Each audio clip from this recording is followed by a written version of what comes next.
Bonjour, âmes en quête de lumière. Bonjour à vous qui sentez peut-être parfois le poids du monde sur vos épaules, comme si une brume invisible venait ternir l'éclat de vos journées. Avez-vous déjà eu cette sensation étrange, comme si la petite flamme pétillante qui animait autrefois votre être s'était affaiblie, réduite à une simple veilleuse luttant pour ne pas s'éteindre? Ce sentiment que l'énergie vous fuit, que l'enthousiasme s'est évaporé, laissant place à une lassitude persistante, à un manque d'envie diffus, presque une indifférence face à ce qui, hier encore, vous passionnait? On accuse souvent le stress, le surmenage, le temps qui passe. Et bien sûr, ces facteurs ont leur part. Mais que diriez-vous si je vous confiais qu'il existe des voleurs d'âme plus insidieux, des saboteurs silencieux qui opèrent dans l'ombre de nos habitudes, de nos pensées, de nos relations, et qui, jour après jour, grignotent notre énergie vitale et éteignent notre joie de vivre?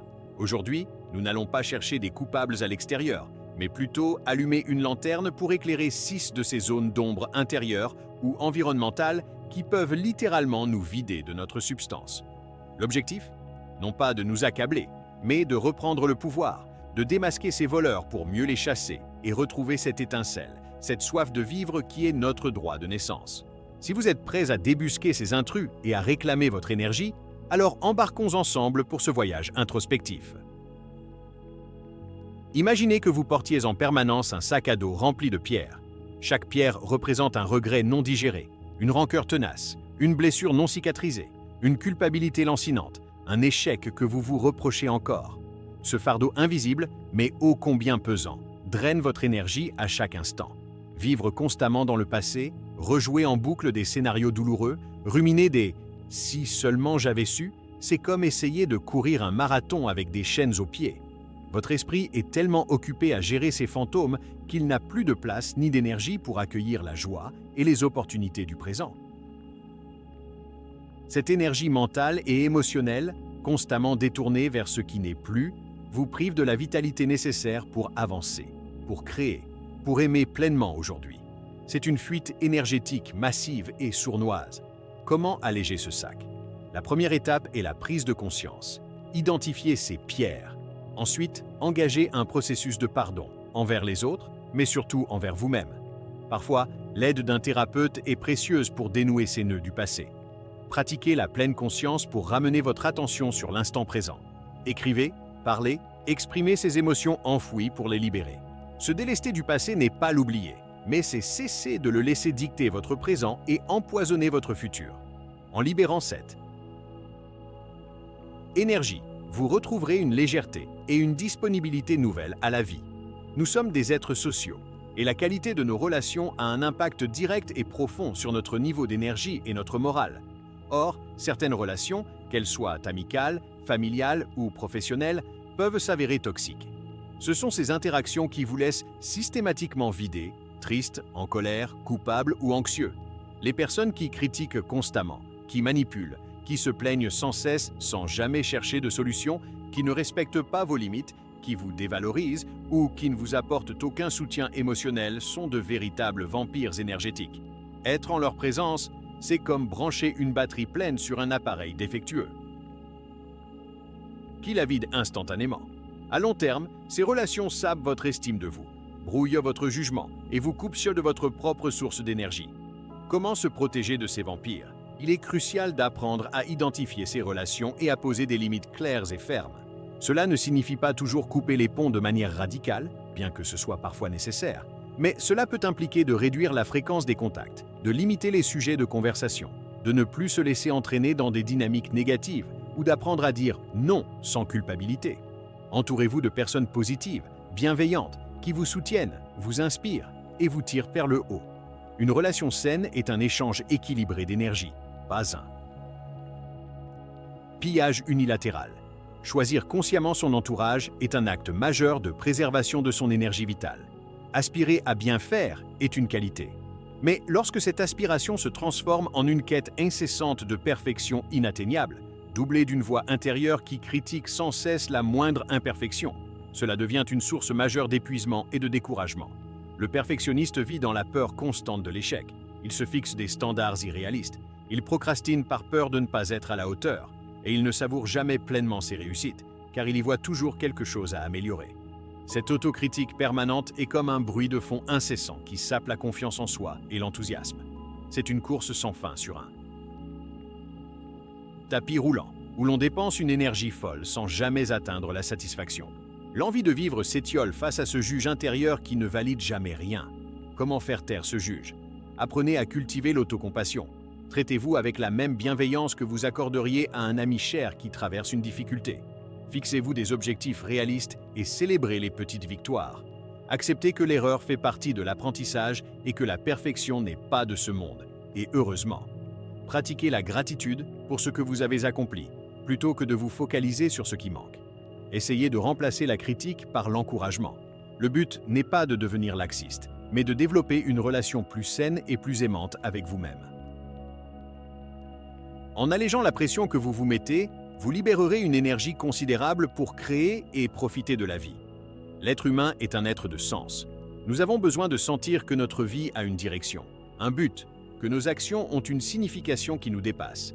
Lorsque ce sens fait défaut, lorsque nous avons l'impression de flotter à la dérive, de subir les événements sans avoir de cap clair, un vide intérieur peut s'installer. Ce vide est souvent comblé par une apathie, un manque d'enthousiasme, une perte de motivation. Pourquoi se lever le matin si rien ne nous anime vraiment? Pourquoi faire des efforts si l'on ne sait pas vers quoi l'on tend? C'est comme essayer de ramer avec force sans savoir dans quelle direction aller. L'énergie se dissipe en vain et le découragement s'installe. Le manque de sens est un puissant anesthésiant de l'envie de vivre. Comment retrouver ou créer du sens? Le sens n'est pas quelque chose que l'on trouve par hasard sous une pierre. Il se construit activement. Interrogez-vous sur vos valeurs profondes. Qu'est-ce qui est réellement important pour vous? Qu'est-ce qui vous touche, vous révolte, vous passionne? Comment pouvez-vous aligner vos actions quotidiennes avec ces valeurs? Cela peut passer par l'engagement dans une cause qui vous tient à cœur, par le développement de vos talents au service des autres, par la transmission de vos connaissances, par la création de liens profonds, par la contribution, même modeste, à quelque chose de plus grand que vous. Le sens peut se trouver dans les petites choses, autant que dans les grands projets. Il s'agit de trouver ce qui fait vibrer votre âme et de lui donner de la place dans votre vie. Notre corps est le véhicule qui nous porte à travers la vie. Si nous ne lui fournissons pas le carburant adéquat, si nous ne l'entretenons pas avec soin, il ne pourra pas fonctionner de manière optimale et notre niveau d'énergie en pâtira immanquablement. Une alimentation déséquilibrée, riche en sucres raffinés et en produits transformés, pauvre en nutriments essentiels, un manque chronique de sommeil réparateur, une sédentarité excessive, une hydratation insuffisante. Tous ces facteurs, souvent banalisés, ont un impact direct et cumulatif sur notre vitalité physique et mentale. C'est comme essayer de faire fonctionner une voiture de course avec de l'eau sucrée et des pneus crevés. Le corps, épuisé et malmené, envoie des signaux de détresse. Fatigue chronique, baisse de morale, difficulté de concentration, irritabilité. L'envie de vivre s'amenuise quand le corps lui-même peine à suivre. Comment recharger les batteries de votre temple? Il ne s'agit pas de devenir un athlète olympique ou un gourou de la nutrition du jour au lendemain, mais d'adopter progressivement des habitudes plus saines et plus respectueuses de votre corps. Privilégiez une alimentation vivante, colorée, riche en fruits, légumes, bonnes graisses et protéines de qualité. Assurez-vous de dormir suffisamment et de créer un environnement propice à un sommeil réparateur. Bougez votre corps chaque jour, même si ce n'est qu'une marche de 30 minutes, l'activité physique est un puissant générateur d'énergie et d'endorphines. Hydratez-vous correctement. Écoutez les signaux de votre corps, faim, soif, fatigue, et respectez-les. Prendre soin de son corps n'est pas une corvée, mais un acte d'amour envers soi-même qui se traduit par un regain d'énergie et de vitalité. Avoir un grand cœur et vouloir aider les autres est admirable. Mais lorsque cette générosité se fait au détriment constant de ses propres besoins, de son propre temps, de sa propre énergie, elle devient une source d'épuisement profond. Ceux qui ont du mal à dire non, qui se sentent obligés de répondre à toutes les sollicitations, qui portent sur leurs épaules les problèmes de tout leur entourage, finissent par se vider complètement. C'est le syndrome du bon samaritain, qui, à force de donner sans jamais se ressourcer, finit par ne plus rien avoir à offrir, ni aux autres, ni à lui-même. L'incapacité à poser des limites claires transforme votre vie en une passoire énergétique. Vous devenez la personne sur qui tout le monde compte, mais qui, au fond, se sent débordé, ressent full et épuisé, avec une envie de vivre qui s'étiole sous le poids des obligations auto-imposées. Comment apprendre à protéger votre énergie? Apprendre à dire non est un acte d'autopréservation essentiel. Ce n'est pas de l'égoïsme, mais du respect de soi. Identifiez vos propres besoins et faites-en une priorité. Définissez clairement vos limites et communiquez-les avec assurance et bienveillance. Déléguez lorsque c'est possible. Accordez-vous des moments de repos et de ressourcement sans culpabilité.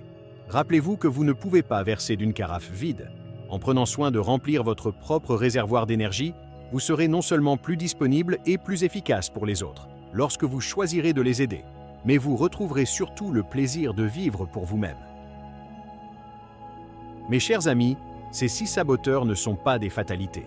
Ils sont des signaux, des indicateurs que quelque chose dans notre manière de vivre, de penser ou d'interagir demande à être ajusté, transformé. Ce n'est pas un chemin facile, ni rapide. C'est un travail de conscience, de courage et de persévérance. Mais imaginez un instant la libération, l'énergie retrouvée, la joie de vivre qui pétille à nouveau lorsque vous commencez à démanteler ces obstacles, un par un. C'est comme retirer des poids qui vous entravaient, vous permettant enfin de respirer plus librement, de marcher plus légèrement, de danser à nouveau avec la vie. Ne vous laissez pas voler votre étincelle. Vous avez en vous la capacité de rallumer cette flamme, de réclamer votre vitalité. Choisissez un de ces saboteurs, celui qui résonne le plus en vous aujourd'hui, et décidez d'une petite action concrète que vous pouvez mettre en place dès maintenant pour commencer à le contrer. Chaque petit pas compte. Votre vie est précieuse, votre énergie est sacrée. Protégez-la, nourrissez-la et laissez-la briller de tous ses feux. Je crois en votre capacité à retrouver cette plénitude. Prenez soin de vous, avec infiniment de douceur et de détermination. À très bientôt pour de nouvelles explorations intérieures.